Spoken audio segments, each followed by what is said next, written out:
It looks like Angela and Drew did not quite appreciate some things that were said in the most recent episode of The Real Housewives of Atlanta. We're talking about episode 6 of season 17. Okay. In this episode, what you happen to see was the aftermath of Pinky and Angela's big blowout from last week.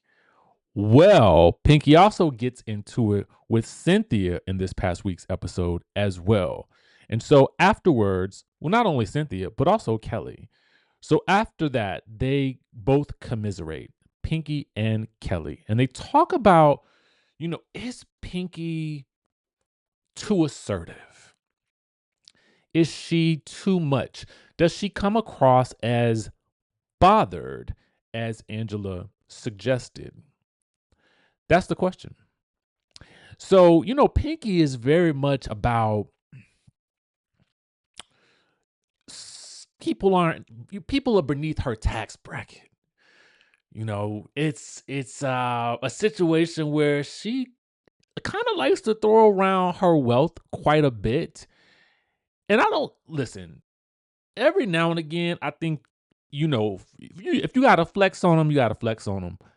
But maybe not flex on them when you kind of going through and through, right? You know what I'm saying? Maybe flex on them once you have gotten your way back up and you on the up and up, right? And I know that there are business things that she has going on that I'm sure still contribute actively to the wealth that she has. But one of the statements I think really rubbed Angela the wrong way. And that was the implication that Angela had to gain wealth by laying on her back. Some of y'all didn't like that in the comments either. I saw a lot of commentary on social media yesterday with regards to that comment. So Angela is clapping back as well. She says this: "What I won't do is let anybody reduce my life to laying on my back. That's lazy, disrespectful, and honestly says more about how they see women than it says about me. Do better, Minion and meat munching Monique."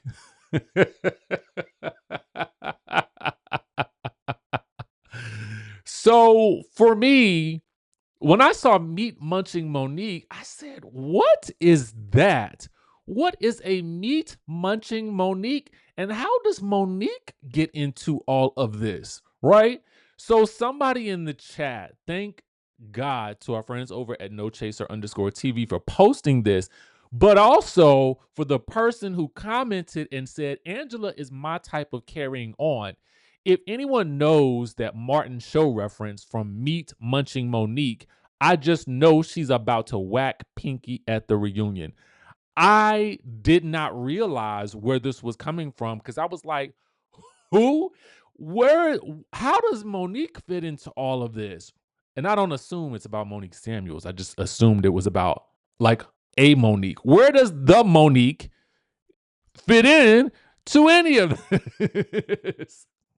But I get it now. Regardless, that line right there, meat munching Monique, is precisely why I feel like Angela is a fan favorite. The Minion, we get it. She's talking about Kelly at that point. I mean, they all come for Kelly's size. When Drew called her misproportioned, I kind of lost it a little bit because the play on words is diabolical. Misproportion. I mean, do you understand the dynamics of how that works when you say that?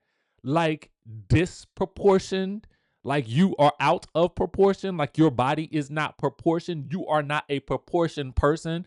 So replacing dis with miss was, I mean, that was pure genius on Drew's part. I gotta say it. I gotta say it.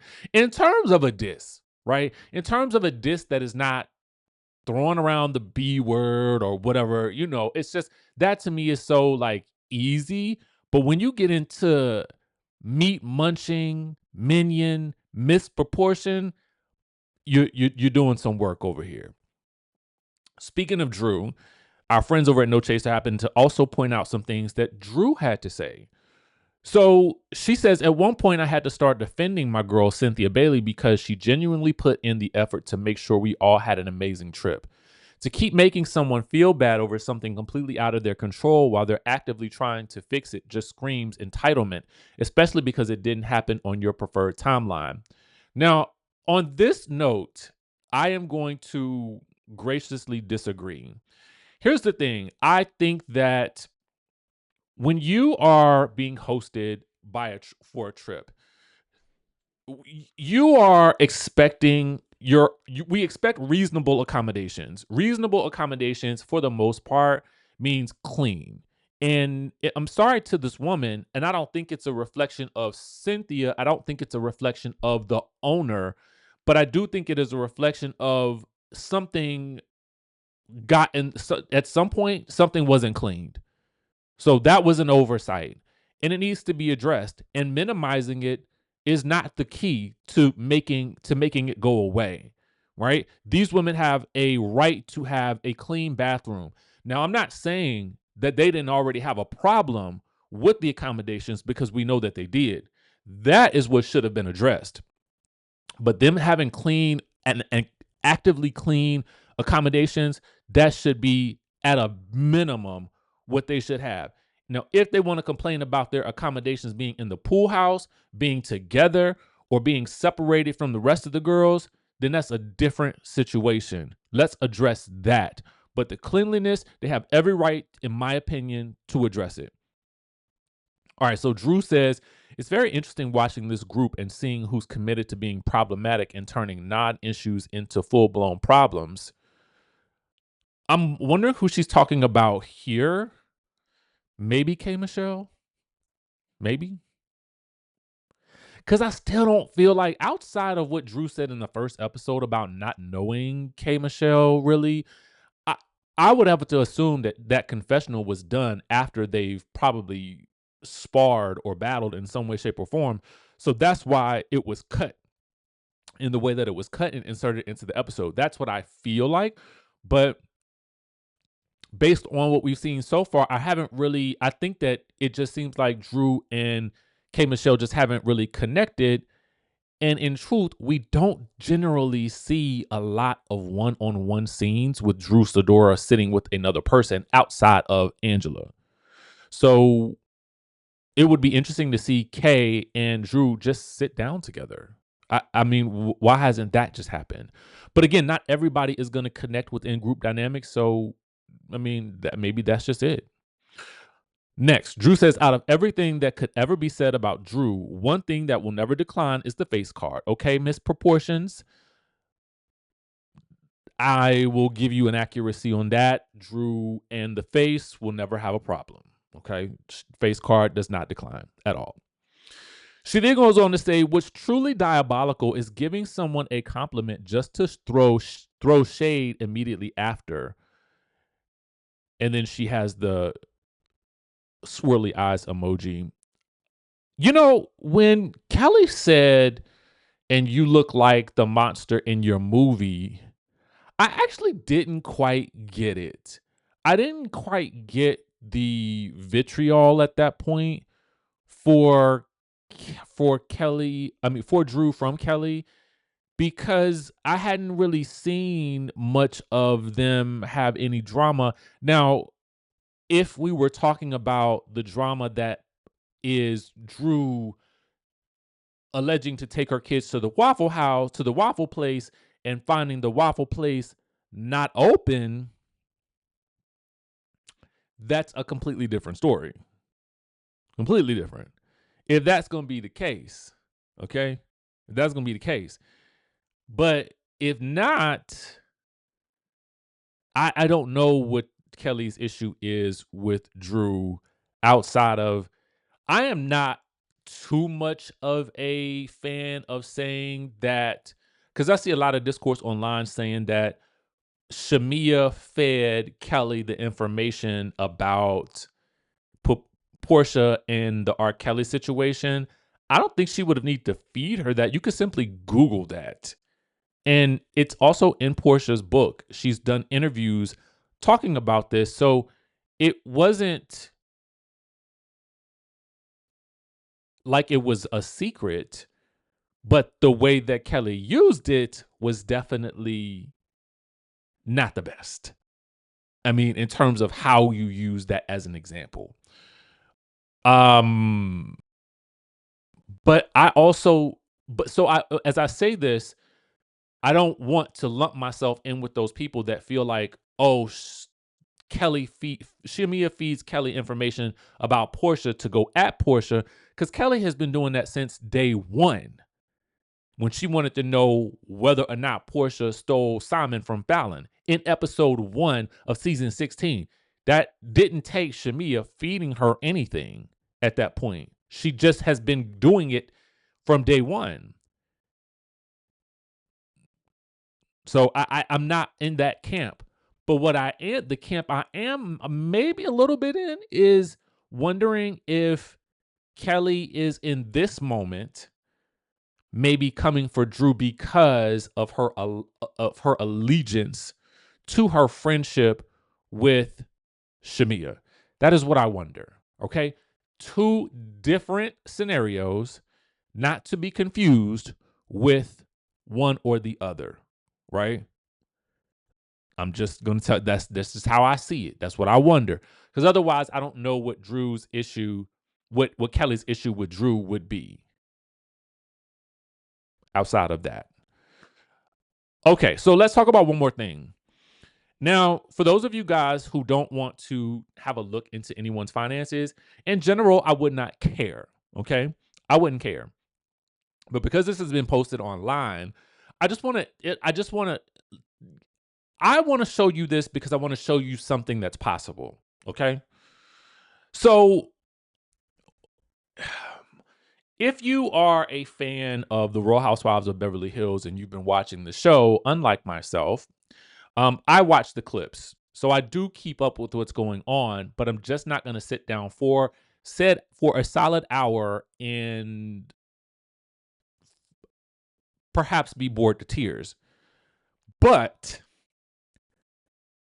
when it comes to what's going on with Dorit and PK, I have been keeping an eye out to the streets, and shout out to the friends over at Bravo Snarkside for posting this. These are some divorce documents that reveal the incomes and who's paying the bills and who's going shopping. And there has been a lot of talk between the ladies on the show and Dorit about what is really happening. A lot of Dorit's arguments seem to be stemming from, payments that are supposed to go to the house. And now with the house being, in foreclosure and being about to lose the home, let's talk about what we see here. And you guys tell me what you think about it. But I also want to show you the type of income that is possible out there. When we look at this situation, we know or we have heard that PK was supposed to be paying the mortgage. So the mortgage is amounting to about $1 million. Okay. Now, I don't know how much if that's per month, if that's what's owed left on it. I'm trying to understand, right? That can't be one month. That's got to be what the mortgage actually is at this point. So we could possibly divide that by 12, maybe.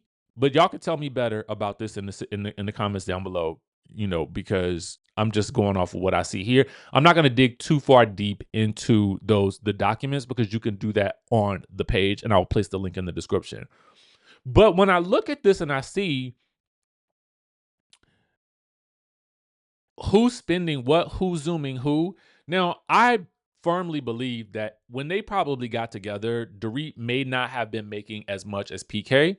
And so he probably took care of everything. But we know he also had quite a bit of debts and things in the past. So as a married couple with her now having a salary that she does, doing what she does with the Real Housewives of Beverly Hills, I would have to wonder if maybe she began to contribute to helping pay off or pay on some things while he took care of the debts. But we don't know. All we know is what we have here. Now, the income levels are actually almost the same. She, according to this, is allegedly making 3.5 million while he is bringing in about 3.3 million. But what they're spending and what they're spending it on seems dramatically different. She, according to now, he has a problem with her spending, and it's being said that she is spending almost $1 million in shopping alone. He is spending maybe 40,000 in shopping.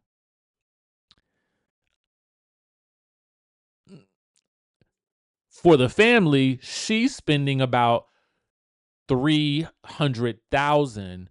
For the family, he is spending about 1.9 million, almost $2 million. So much of his money is going to support the family. She's spending 113,000 for travel. He's spending about 1,500 for travel, which tells me he's probably not flying business class, or if he is flying, he may have some deals, or he may be, have some a lot of times wealthy people will fly private, and they will be able to fly private with other people that they know, right? So I could see this being the case.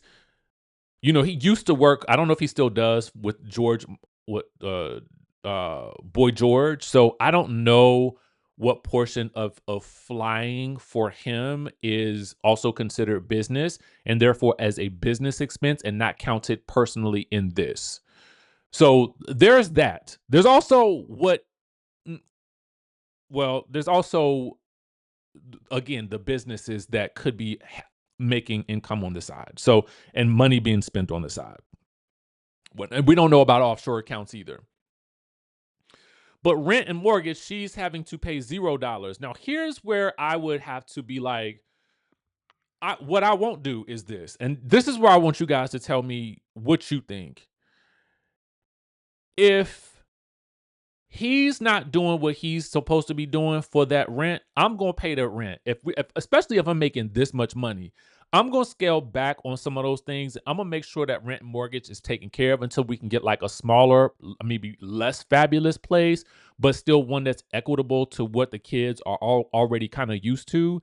I'm going to actually do that, because I cannot, if I am in my mind, if I am her, I just cannot have the place where I am living. We can't have that. We've got to be able to do something. I'm going to sell some stuff. I'm going to make some stuff pop until we let the courts figure out what's going to happen with this house. And then he going to have to pay me back, because the kids are going to have to be taken care of. Right. And that house is going to have to be taken care of. So in my mind, let's keep this house unless it works out better for them to let it go into foreclosure. But it don't really sound like that's the case right now. And I would wonder if anybody at any point in time it don't seem like anybody's going to have to declare bankruptcy, but we don't know what the solutions will be, because again, rich folk problem, right? But look at the level of income that they're playing at here. That's what I want you guys to see. And I want you to see things that are actually possible, and it's happening for people out there. And I know for some of you, you may be watching, you thinking, oh, that'll never be me, but it definitely could be you. You just have to start seeing these things for yourself in your mind first, right? Writing down what you want. And I know that this is veering off far from the topic of what we wanted to talk about today, but I do think that there is something to be said for a mindset for wealth, and how you build it, and how you take care of it, and how you continue to grow it. And I do like seeing these types of stories. Now, granted, I don't like the fact that we have to see it in the midst of a divorce, and nor actually would I be in the business of it outside of, this is the TV stuff that we're talking about, and it's actually being spoken about on television. So I wanted to just dive into it just a little bit because I wanted to get you guys' take on it. Am I wrong in thinking that, as for me, if I am her, that I'm gonna say, I'm gonna scale back on my shopping. I'm gonna scale back on, whatever I'm doing in terms of all these flights and whatnot. And I'm gonna actually put some of that money towards the house so that I can save the house at least up until the point in time where we can get out of the house and into something that is much more affordable for everybody. Because ultimately, you you want to be in a position where if that show ends, what are you going to do? You're going to have to then majorly adjust your spending habits. So probably best to scale down, sell some items, and have a revolving door of items that are being bought and sold so that you can now set up Dorit's eBay. You could probably get away with selling a ton of items that you've worn that you will probably never wear again. And I can see thousands of women out there wanting to purchase these items. Dorit wore this on the show. I just think that that would be a simple solution to making some additional coin for herself in a way that may be a little bit untraditional. But that's just me. Y'all let me know what y'all think in the comment section down below. That's the tea that we got for you guys today. With that being said, the faceless content class, y'all, it's tonight. It's tonight at 7 p.m. Eastern Standard Time. We're going from 7 to 8:30. So you can get all of your questions asked there. If you've been thinking about it, you've been on the fence, you've been wanting to start your content creation journey, but you do not want to show your face, I got just a thing for you. I'm going to show you what I did, my mistakes. I'm going to show you what worked, and I'm going to show you what I'm going to be doing next. And I'm going to take you again behind the scenes so you can see those things for yourself. And I'm going to show you examples, okay, of what you can be doing now. And I'm going to show you how to get them done. You're also going to get some templates as well that I have also created based on what I already see working. So a lot of this is just you attending the class, investing some time and energy into learning something that can actually help you potentially grow. Now, again, your results will be your own because that is going to be determined by what you put into it. I know what I put into it, but I also know how I works, okay? How I work, how I think, and how I like to move. So if you're the type of person who is saying, I'm ready to do something different and something more, and I'm finally ready to get out of my own way, then tonight's class is for you. The link is in the description and it'll be pinned in the first comments. With that being said, I will see you at 7.